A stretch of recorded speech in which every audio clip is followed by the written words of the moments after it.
Sanibonani khala maphupho mawukuthi umusha la ekhaya besicela nje ukuthi subscribe ukuze ke njalo masifaka la ku-YouTube channel yethu ungaphuthelwa noma ngabe nini. Uma ukuthi ke le video uyibuka ku TikTok besicela ukuthi uphuthume bakithi useshe lapha ku TikTok ufike usifollowe ngijwayele ukuba live nje uzobona wonke ama-video amaningi kodwa ama-video amaningi agcwele la ku YouTube, so kwakho ukuthi subscribe and turn on a notification bell ukuze njalo uma ngifaka ama-video izothi nqinqi efonini yakho ukuze ubone ukuthi la sikhuluma ngani, ngoba wonke ama-comment eniwabuzayo ngizolokhu nje ngenza ama-video ungafaka uma ke nawe ubuzile ungakayiboni impendulo yakho scrolla semaningi ama-video engiwenzile uzofika ke lapho ubone mhlawumbe impendulo yakho noma mhlawumbe uphuphe ungeza nawe uzoscrolla uzocinga impendulo. Ake ngiqhubeke ngichaze amaphupho eniwabuze kuma-comment section.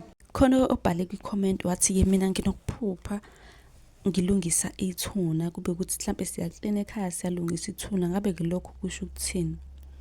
Uma umusha ngicela ushaya subscribe, ungicela inamba ku-inbox ka-WhatsApp la uzongibuza khona njalo ekuseni uma uba nephupho. Ngaphambi kokuba ngiqhubeke ngicela usubscribe ku-YouTube.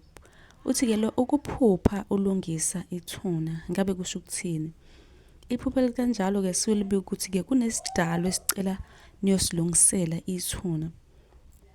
Ngiyacabanga ukuthi sonke siyazi ukuthi emakhaya-ke amathuna ayalungiswa njalo nje masi lihlumile lilungiswa, shuthi kunesidalwa esidinga ukuthi niyoklina noma niyosilungisela lapha emathuneni. Uma ukuthi unombuzo buza kwi-comment ngizokwenzela yakho ivideo ngifake ku-YouTube.